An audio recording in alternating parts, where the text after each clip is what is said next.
Hey everyone, welcome to another Top 10 list, and here's my Top 10 personal favorite Stanley Kubrick movies. Who doesn't love Stanley Kubrick? I love Stanley Kubrick, everybody loves Stanley Kubrick. The guy has never made a bad movie. So counting down a Top 10 list of my favorite ones is difficult, but it's doable, and here we go. Here's my Top 10 personal favorite Stanley Kubrick movies.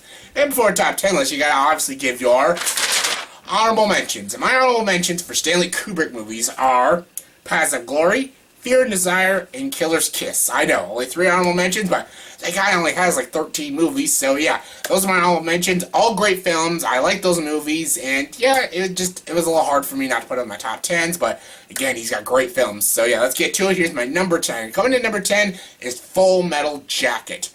Okay, I know a lot of people are going to be thinking, wait, why is this only at number 10? Let me explain to you. Stanley Kubrick is one of the greatest directors in cinema. He doesn't have a bad movie. Even my honorable mentions, they're fantastic movies. So just Full Metal Jacket, saying Full Metal Jacket's my 10th favorite is not saying it's a bad movie. It's a fantastic movie. It's a brilliant movie. But all Stanley Kubrick's movies are brilliant. They're all fantastic. Personally, I just think his other 9 films are better than Full Metal Jacket. You know, I love Full Metal Jacket. I love this movie. It's a fantastic movie. The performances are great. It's got a weird, unique spin on war movies. It starts off as a comedy, then ends as a really gripping drama.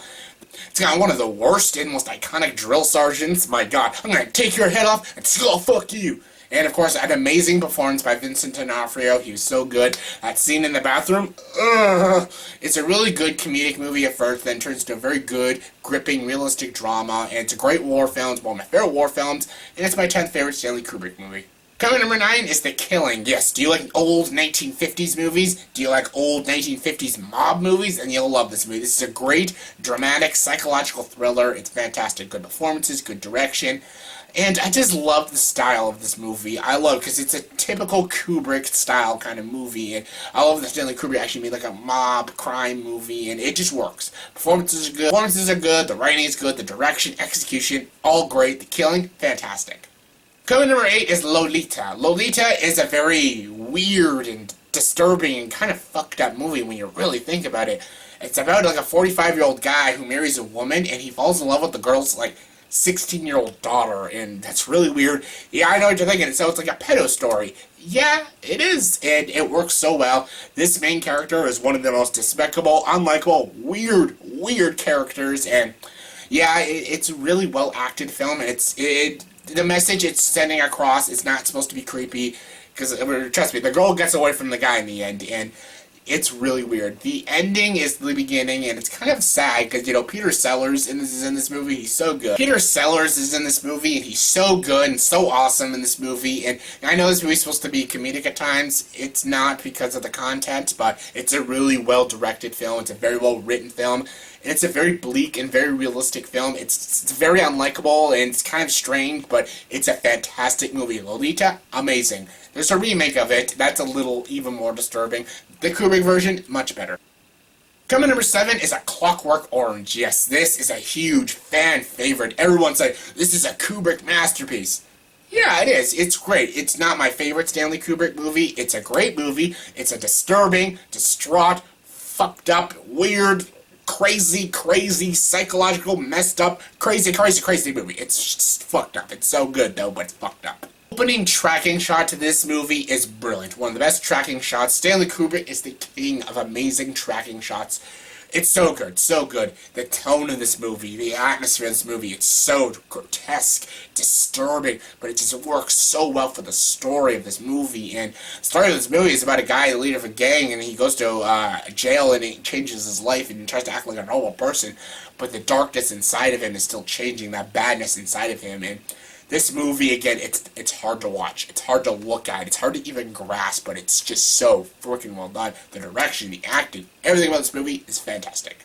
Number 6 is The Shining. Yes, here's Johnny. Yes, one of Jack Nicholson's best performances. This is a great Stephen King horror movie adaptation. It's brilliant. Of course, everyone knows the story of The Shining. Everyone knows The Shining. It's messed up. I love it. The cinematography, brilliant. Performances, top notch. And not just from Jack Nicholson. His wife and the little kid in the movie, they're both great actors. And the sense and the tension of this movie is just so good. It's a great psychological thriller and a fantastic horror movie. This movie scared the shit out of me when I saw it, and it still to this day scares the shit out of me. Here's Johnny. Coming number 5 is Dr. Strangelove. Oh my god, one of the greatest comedies of all time. This is the funniest script ever written. This is one of the funniest scripts ever written. Stanley Kubrick, you just outdid yourself. Peter Sellers, again, you just outdid yourself. Who can forget the scene? I can walk! I can walk! Yes, I love Peter Sellers. Big Peter Sellers fan. Loved Pink Panther, After the Fox, him and Lolita. But this movie is his most iconic, memorable performance as Dr. Strangelove. It's fantastic. He's so good, so comedic. He's got so much energy. He was amazing. This movie actually probably should have won Best Picture this year. It was 1964, I think, but fantastic. This movie is hilarious, and it's so strange for Stanley Kubrick to do such a funny movie. Like, he's great at dark comedy, like we did with The Clockwork Orange and Full Metal Jacket. He's good at dark comedy, but this was straight up good comedy. This is good satire about politics and about the war and everything.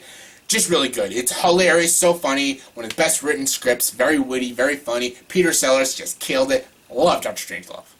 Coming number 4 is Barry Lyndon. Barry Lyndon, fantastic. I'm not the biggest Ryan O'Neal fan. I don't really like Ryan O'Neal. Other than like Barry Lyndon and What's Up, Doc, I think those are the only movies I actually do like him in. I just don't like him. I never liked him as a person, and I never really liked him as an actor.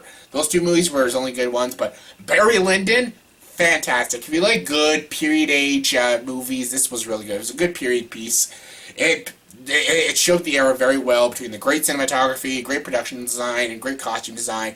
Ryan O'Neal was at his A game. He was fantastic in this movie, and I just love it. It's a very long movie. It's a bit of a chore to watch, but it's worth it. The dialogue is good. The performances are good. The costumes. The movie just brings you back to this era, and it's a great period piece film, and I really love it. It's a long movie, but it never seems long to me because I'm always so drawn to this film. The story's good. It's so elegant. It's so classy. It's very good. It's got great drama, great romance, great performances, and it's just an amazing movie. Barry Lyndon, one of the best. Coming number 3 is Spartacus. Yes, I'm Spartacus. No, I'm Spartacus. I'm Spartacus. No, Kirk Douglas is Spartacus. Damn right. And I love Kirk Douglas. He's so good in this movie.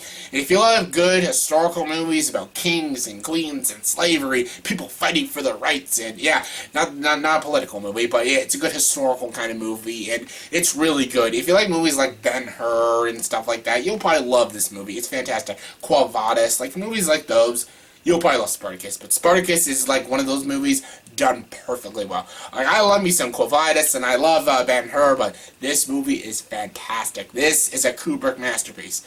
All these movies are Kubrick masterpieces, but this is fantastic. Between the production design, the performances, Kirk Douglas, top notch. Laurence Olivier, also fantastic. When I watched this movie, I could see where Gladiator got its story from, and yeah, I might like Gladiator a little bit better than Spartacus, but Spartacus is a far better film. It's fantastic. The writing's better, the direction's better, the execution's better, and Kirk Douglas is just a better actor than Russell Crowe. You know, I like Russell Crowe, but this movie is fantastic. It's long, but it's long and amazing. Love Spartacus. Number 2 is Eyes Wide Shut. Yes, when it came to my number 1 and my number 2, they're almost like a tie. Like, I couldn't choose between, like, my number 1 and my number 2. But I'm gonna stand by this. Eyes Wide Shut is amazing. It's so freaking good. It's got a lot to do about, you know, society, about cults, and especially marriage. Like, what it means to be loyal to somebody. And this movie is brilliant. It's breathtaking. Tom Cruise, fantastic. Say what you want about the guy, he's fantastic in this movie. Nicole Kidman is also really good. The chemistry between Nicole Kidman and Tom Cruise was top notch. This is when they were together, so the chemistry felt real, and it was real. Sandy Bullock was in it. He was so good. This movie is very weird, and it's kind of artsy porn, people call it. It's not. It's artsy, though. It's a very artistic, abstract film, and it's brilliant. This is Stanley Kubrick's last movie, and honestly, this is one of his best. I am blown away by this movie every single time.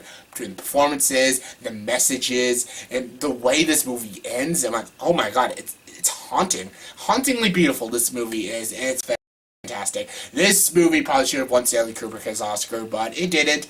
But I love this movie. This, hands down, goes as one of Stanley Kubrick's best movies. I know a lot of people think Clockwork Orange, or Full Metal Jacket, or The Shining. Love all those movies, but Eyes Wide Shut, one of my all-time favorites.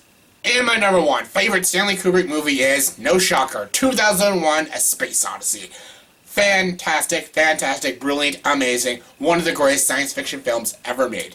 Not Blade Runner, but this is one of the best ones. I like Blade Runner better and Star Wars. A few other science fiction films better than this, but this is up there. This movie is amazing. This movie doesn't have a coherent story. It doesn't have a 3-act structure, but it doesn't need to because it's just so beautifully executed, so beautifully crafted, and amazingly directed. Fantastic movie.